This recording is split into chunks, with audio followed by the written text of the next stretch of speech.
सोचिए, एक इंसान जो अभी कुछ मिनट पहले 100 टन भारी लोहे के डिब्बों के बीच अपनी जान जोखिम में डालकर शंटिंग कर रहा था, और अगले ही पल वो एक कंप्यूटर पैनल के सामने बैठा है और किसी एयर ट्रैफिक कंट्रोलर जैसा बारीक और हाई फोकस काम कर रहा है।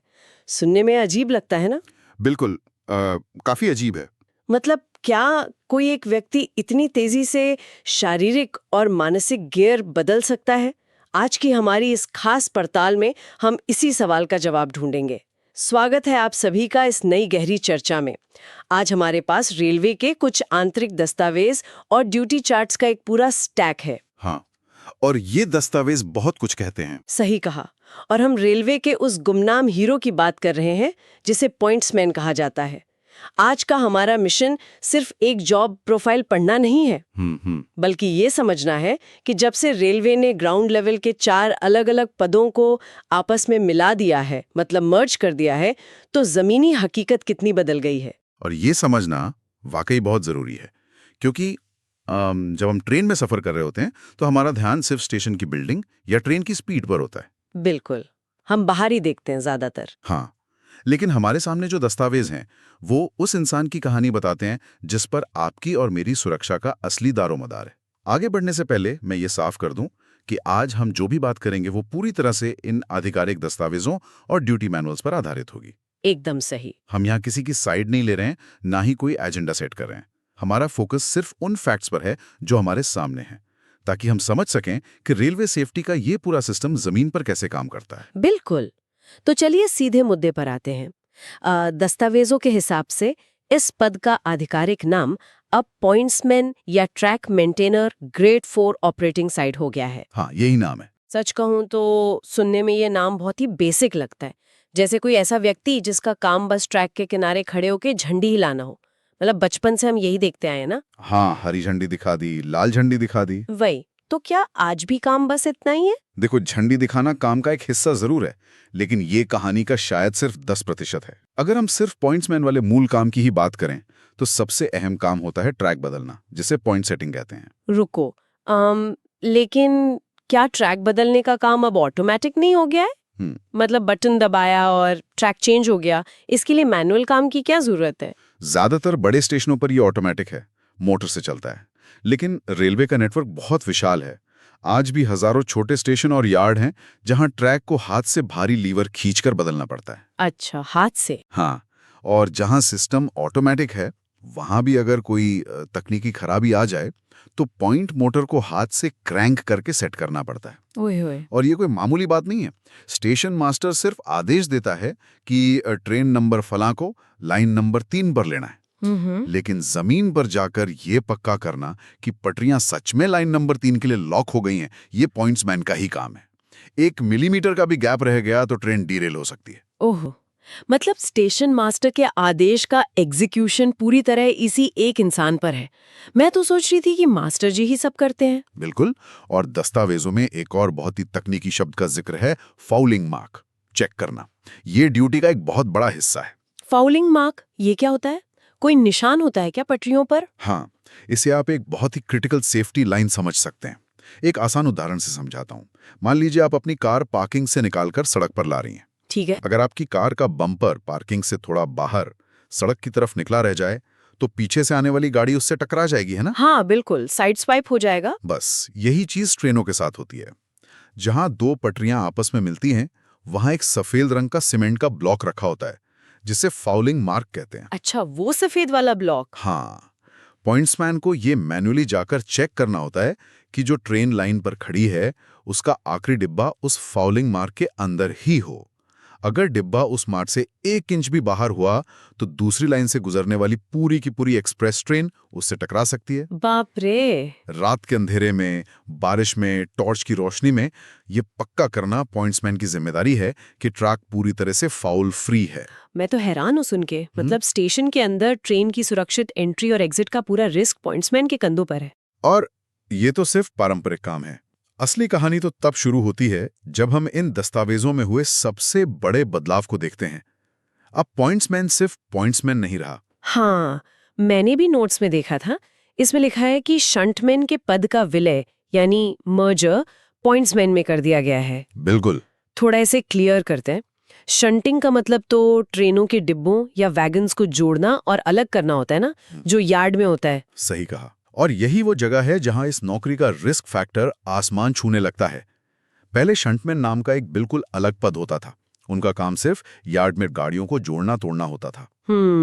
लेकिन अब ये काम भी पॉइंट्समैन के जॉब डिस्क्रिप्शन में डाल दिया गया है। लेकिन एक बात समझ नहीं आती, अगर पॉइंट्समैन प्लेटफॉर्म पे सिग्नल दे रहा है और वो फाउलिंग मार्क चेक कर रहा है, तो फिर यार्ड में शंटिंग का भारी काम कौन करता है? वही इंसान। क्या उसके लिए अलग लोग नहीं होते अब?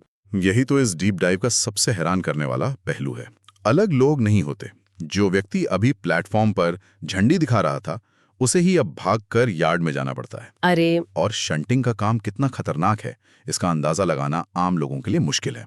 आप कल्पना कीजिए, 2 भारी भरकम लोहे के वैगन जिनका वजन सैकड़ों टन होता है, एक दूसरे की तरफ आ रहे हैं। शंटमैन यानी हमारे पॉइंट्समैन को उन चलते हुए डिब्बों के बीच में जाना पड़ता है। Wait, what? चलते हुए डिब्बों के बीच में? ये तो सुसाइडल लग रहा है। यही ग्राउंड रियलिटी है। डिब्बों को जोड़ने के लिए एक बहुत भारी लोहे की कपलिंग होती है। कर्मचारी को उन दोनों डिब्बों के बीच खड़े होकर सही टाइमिंग के साथ उस भारी कपलिंग को उठाना और दूसरे डिब्बे के हुक में फंसाना होता है। बाप रे! और ये सब डिब्बों के टकराने से कुछ सेकंड पहले करना होता है। Oh my God! अगर पैर फिसल गया या हाथ की ग्रिप छूट गई तो सीधा जानलेवा हादसा, कोई दूसरा चांस नहीं मिलता। यार्ड में हमेशा ग्रीस, तेल और पत्थर होते हैं। पैर फिसलने का डर हमेशा रहता है। बिल्कुल। पहले शंटमैन का पूरा फोकस सिर्फ इसी खतरनाक काम पर होता था। उनकी मानसिक स्थिति इसी खतरे से निपटने के लिए तैयार रहती थी। लेकिन अब एक पॉइंट्समैन को किसी अन्य काम से अचानक यार्ड में आकर ये अत्यधिक शारीरिक और जोखिम भरा काम करना पड़ता है। ये तो रोंगटे खड़े कर देने वाला है। हाँ, हमारे दस्तावेजों में चलते डिब्बों के बीच काम करने को इस जॉब का सबसे बड़ा फिजिकल हजार्ड बताया गया है। एक तरफ आप झंडी दिखा रहे हैं और अचानक आपको 100 टन लोहे के बीच घुसकर भारी चेन उठानी है। लेकिन बात यहीं खत्म नहीं होती है ना। मेरे पास जो नोट्स है वो बताते हैं कि शारीरिक जोखिम तो बस एक हिस्सा है, दिमागी दबाव का लेवल कुछ और ही है। बिल्कुल। और यहाँ से ये प्रोफाइल सच में एक कॉग्निटिव ओवरलोड यानी मानसिक दबाव का केस स्टडी बन जाती है। अच्छा। क्योंकि अब छोटे स्टेशनों पे पॉइंट्समैन को केबिन मैन का काम भी देखना पड़ता है। केबिन मैन मतलब जो स्टेशन के किनारे एक ऊंची सी बिल्डिंग होती है जहां से सिग्नल्स कंट्रोल होते हैं। हाँ, वही। अब यार्ड के उस धूल, ग्रीस और जानलेवा खतरे से निकलकर पॉइंट्समैन को केबिन में आना पड़ता है। यहाँ काम पूरी तरह से बदल जाता है। यहाँ शारीरिक ताकत नहीं बल्कि अत्यधिक मानसिक एकाग्रता चाहिए। उन्हें इलेक्ट्रॉनिक पैनल ऑपरेट करने होते हैं, सिग्नल्स देने होते हैं और सबसे महत्वपूर्ण ब्लॉक इंस्ट्रूमेंट संभालना होता है। ये ब्लॉक इंस्ट्रूमेंट सुनने में किसी जेम्स बॉन्ड की फिल्म का गैजेट लग रहा है। ये असल में क्या करता है? आप इसे एक बेहद सख्त और जटिल डिजिटल ताले की तरह समझ सकते हैं। रेलवे का पूरा सिस्टम इस सिद्धांत पर काम करता है कि 2 स्टेशनों के बीच का ट्रैक, जिसे ब्लॉक सेक्शन कहते हैं, पर एक समय में केवल एक ही ट्रेन हो सकती है। अच्छा, ताकि आमने सामने की टक्कर ना हो। बिल्कुल। और ये ब्लॉक इंस्ट्रूमेंट वो मशीन है जो 2 स्टेशनों को आपस में जोड़ती है। जब तक अगला स्टेशन अपने ब्लॉक इंस्ट्रूमेंट से इलेक्ट्रॉनिक तरीके से ये ताला नहीं खोलता, यानी लाइन क्लियर नहीं देता। हाँ, जब तक लाइन क्लियर नहीं देता तब तक इस स्टेशन से ट्रेन आगे नहीं जा सकती। पॉइंट्समैन को इस मशीन को ऑपरेट करना होता है, अगले स्टेशन के स्टाफ के साथ कोड वर्ड्स और प्राइवेट नंबर एक्सचेंज करने होते हैं और कंट्रोल रूम से लगातार बात करनी होती है। तो एक तरह से वो एयर ट्रैफिक कंट्रोलर की तरह काम कर रहे हैं। एकदम सटीक तुलना। अब जरा इस डबल अटैक को समझिए। यार्ड में वैगनों को जोड़ना विशुद्ध रूप से एक शारीरिक और खतरनाक काम था। वहां फोकस सर्वाइवल पर था। हाँ, जान बचाने पर। लेकिन केबिन में ब्लॉक इंस्ट्रूमेंट संभालना ये एक अत्यधिक तकनीकी और दिमागी काम है। एक गलत बटन, एक गलत प्राइवेट नंबर और आप 2 ट्रेनों को एक ही ट्रैक पर भेज सकते हैं। ये तो सच में हैरान करने वाला है। एक ही इंसान से ये उम्मीद की जा रही है कि वो पल भर में अपनी शारीरिक क्षमता वाले एक्शन मोड से निकलकर तुरंत हाइपर फोकस कंट्रोलर मोड में आ जाए। दिमाग को स्विच करने का ये प्रोसेस ही कितना थका देने वाला होगा। और रुकिए, अभी तीसरा टाक बाकी है। और भी है? दस्तावेज बताते हैं कि एक और पद का मर्जर हुआ है, गेटमैन। गेटमैन मतलब लेवल क्रॉसिंग गेट, जो फाटक होता है सड़क पर। आप ये मत कहिए कि पॉइंट्समैन को अब वो भी संभालना है। कई छोटे स्टेशनों और हॉल्ट्स पर हाँ, लेवल क्रॉसिंग गेट की जिम्मेदारी भी अब उसी कर्मचारी पर आ गई है। ट्रेन के आने से पहले फाटक बंद करना, सड़क के ट्रैफिक को कंट्रोल करना, बाप रे, गेट रजिस्टर में ट्रेन की टाइमिंग की एंट्री करना और फिर ट्रेन गुजरने के बाद गेट खोलना। लेकिन ये काम तो बाकी दोनों कामों से बिल्कुल ही अलग है। पैनल ऑपरेट करना मशीनों से जुड़ा है, शंटिंग डिब्बों से जुड़ी है, लेकिन गेट संभालना? ये तो सीधे तौर पर पब्लिक डीलिंग है। और हम सब जानते हैं कि रेलवे फाटक पर लोगों का बर्ताव कैसा होता है। आपने बिल्कुल सही नब्ज पकड़ी है। गेटमैन का काम सिर्फ एक हैंडल घुमाना नहीं है, ये एक भयंकर तनाव वाला पब्लिक डीलिंग का काम है। सड़क पर हर कोई जल्दी में होता है। हाँ, कोई रुकना नहीं चाहता। फाटक गिर रहा होता है और लोग अपनी बाइक नीचे से निकालने की कोशिश करते हैं। हाँ, मैंने कई बार देखा है, लोग गेटमैन से बहस करने लगते हैं, गालियां तक देते हैं कि जल्दी गेट खोलो। बिल्कुल। ऐसे में उस कर्मचारी पर क्या गुजरती होगी सोचिए। एक तरफ उसे पता है कि 100 किलोमीटर प्रति घंटे की रफ्तार से एक ट्रेन आ रही है, दूसरी तरफ सड़क पर गुस्सैल और जल्दबाजी करते लोगों की भीड़ है जिसे उसे शारीरिक रूप से रोकना है। बहुत मुश्किल है। उसे गेट की चाबी भी सुरक्षित रखनी है, क्योंकि उसी चाबी से सिग्नल लाल से हरा होगा। ये तनाव का एक बिल्कुल नया और खतरनाक स्तर है। एक अकेला इंसान मशीनों से, लोहे के भारी डिब्बों से और अब सड़क के बेकाबू ट्रैफिक से तीनों मोर्चों पर एक साथ लड़ रहा है। मुझे तो ये सब सुनकर ही थकान महसूस होने लगी है। अब जरा इसकी जमीनी हकीकत पर आते हैं। मैं ये समझने की कोशिश कर रही हूँ कि इन सारे कामों को जब कोई एक इंसान असल जिंदगी में करता है तो उसका दिन कैसा दिखता है। हमारे स्रोत उनके वर्क एनवायरनमेंट के बारे में क्या बताते हैं? वर्क एनवायरनमेंट की बात करें तो ये कोई एसी वाला दफ्तर नहीं है। काम सिर्फ एक जगह सीमित नहीं होता। ड्यूटी के 8 या 12 घंटों के दौरान इस कर्मचारी को पूरे स्टेशन परिसर में लगातार दौड़ना पड़ता है। मतलब कोई फिक्स्ड डेस्क नहीं है? बिल्कुल नहीं। चलिए, इन दस्तावेजों के आधार पर एक काल्पनिक लेकिन बहुत ही आम शिफ्ट की कल्पना करते हैं। मान लीजिए सर्दियों की रात है, कोहरा छाया है और कड़ाके की ठंड है। रात के 2 बज रहे हैं। कर्मचारी यार्ड में है, ठंडे बर्फ जैसे लोहे के वैगनों के बीच शंटिंग कर रहा है। कपड़ों पर ग्रीस लगी है और हाथ ठंड से सुन्न है। और हर कदम पर जान का खतरा है। हाँ। फिर अचानक स्टेशन मास्टर के वॉकी टॉकी पर आवाज आती है कि कोई एक्सप्रेस ट्रेन आ रही है, जल्दी गेट बंद करो। अब वो कर्मचारी यार्ड से दौड़कर लेवल क्रॉसिंग की तरफ भागता है। बाप रे। कोहरे के बीच सड़क के ट्रैफिक को रोकता है, फाटक का भारी पहिया घुमाकर उसे लॉक करता है। और शायद 1-2 बाइक वालों की गालियां भी सुनता है। बिल्कुल। गेट बंद करने के बाद वो फिर दौड़कर केबिन में जाता है। वहां ब्लॉक इंस्ट्रूमेंट में चाबी घुमाता है, लाइन क्लियर का मैसेज देता है और फिर झंडी या टॉर्च लेकर ट्रैक के किनारे खड़ा हो जाता है ताकि ये देख सके कि ट्रेन का कोई हिस्सा लटका तो नहीं है या कोई आग तो नहीं लगी है। और मौसम चाहे जो हो, चिलचिलाती धूप, मानसून की भारी बारिश या रात का घना कोहरा, ड्यूटी कभी नहीं रुकती। ये किसी इंसान का नहीं, किसी सुपर रोबोट का जॉब प्रोफाइल लग रहा है। सही कहा। लेकिन यहाँ एक बहुत बड़ा सवाल उठता है। आपने कहा कि 4 अलग-अलग जॉब्स को मर्ज कर दिया गया है। स्टाफ कम होने से हर एक इंसान पर वर्कलोड बढ़ गया है।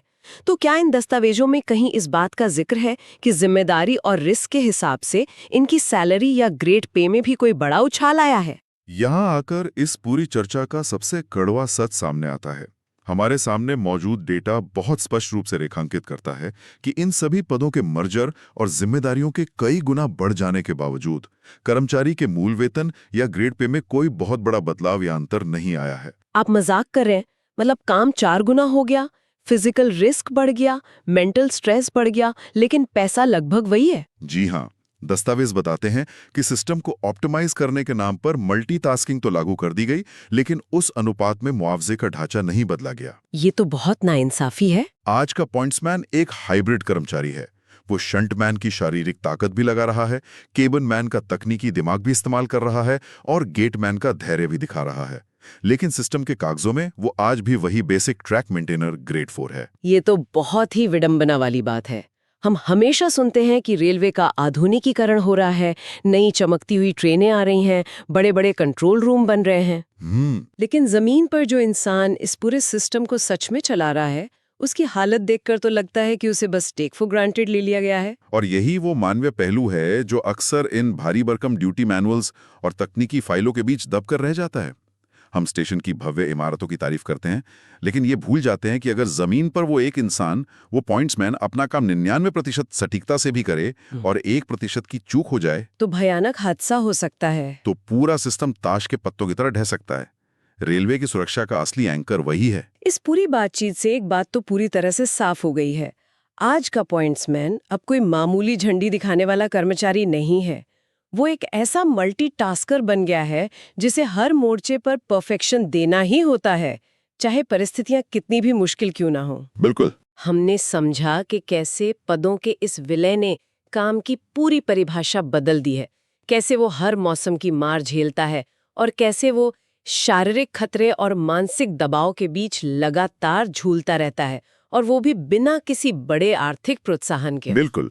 और इस चर्चा को खत्म करने से पहले मैं एक ऐसा सवाल छोड़ना चाहता हूं जो इन सारे दस्तावेजों और ड्यूटी चार्ट्स को पढ़ने के बाद मेरे दिमाग में लगातार गूंज रहा है। बताइए, वो क्या सवाल है? सवाल यह है कि जब हम एक ही इंसान से एक ही समय में इतनी तरह के भारी शारीरिक जोखिम और अत्यधिक मानसिक एकाग्रता वाले काम की उम्मीद करते हैं, जब हम उससे लगातार इतनी तीव्र मल्टीटास्किंग कराते हैं, तो दबाव और थकान के कारण ह्यूमन एरर यानी मानवीय भूल की गुंजाइश कितनी बढ़ जाती है? बहुत गहरा सवाल है। क्या बिना उचित मुआवजे और स्टाफ बढ़ाए जिम्मेदारियों का ये भारी पहाड़ एक ही व्यक्ति पर डालना भविष्य में रेलवे की उसी सुरक्षा व्यवस्था के लिए एक अनदेखा टाइम बॉम्ब तो नहीं बन रहा है, जिसे बचाने की जिम्मेदारी उसी कर्मचारी पर है? वाकई ये एक ऐसा सवाल है जो सिर्फ रेलवे मैनेजमेंट को ही नहीं बल्कि श्रोताओं को भी बेचैन कर सकता है।